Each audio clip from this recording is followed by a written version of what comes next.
Guys, আমরা আজকে তৈরি করছি গরুর মাংস দিয়ে কাঁঠালের তরকারি।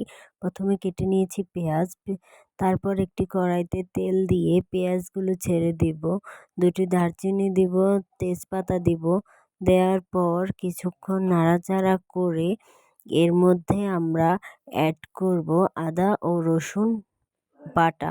আমরা আদা ও রসুন আগে থেকে মিক্স করে নেওয়া ছিল, এজন্য পরিমাণ মতো দিয়ে নিয়েছি। এরপর আমাদের কিছুক্ষণ নাড়াচাড়া করার পর আমরা কিছুক্ষণ নাড়াচাড়া করব। নাড়াচাড়া করার পর দিয়ে দিব আগে থেকেই কেটে নেওয়া গরুর মাংস। গরুর মাংস আমরা এখানে 1 কেজি পরিমাণ নিয়েছি, কারণ আমাদের কাঁঠালের পরিমাণ ছিল খুবই কম।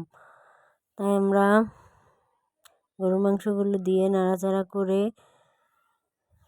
পরিমাণ মতো সব ধরনের মশলা দিয়ে নেব।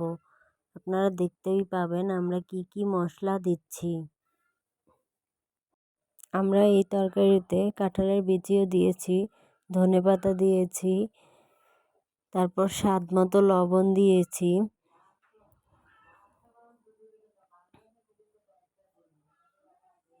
এবং দিয়েছি ধনেপাতা, হলুদ, সব ধরনের মশলাই ব্যবহার করেছি। আপনারা আপনাদের স্বাদ মতো সব ধরনের মশলা ব্যবহার করে নেবেন।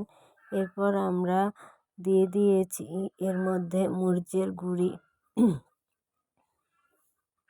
মরিচের গুঁড়ি দেওয়ার পর আমরা সয়া সস দিয়ে দিলাম।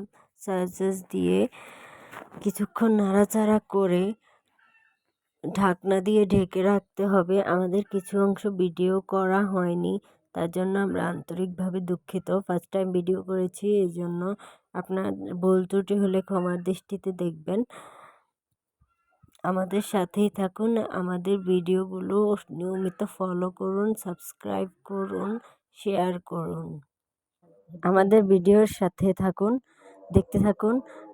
আর আমরা এখন তরকারিতে ঢাকনা দিয়ে রাখবো কিছুক্ষণ। ঢাকনা দিয়ে রাখার পর গরুর মাংসটি সিদ্ধ হয়ে যাওয়ার পর আমরা কাঁঠালগুলো দিয়ে দিব, কারণ কাঁঠালগুলো আমরা আগে থেকেই সিদ্ধ করে নিয়েছিলাম। এর মধ্যে আমরা আলুও দিয়েছি।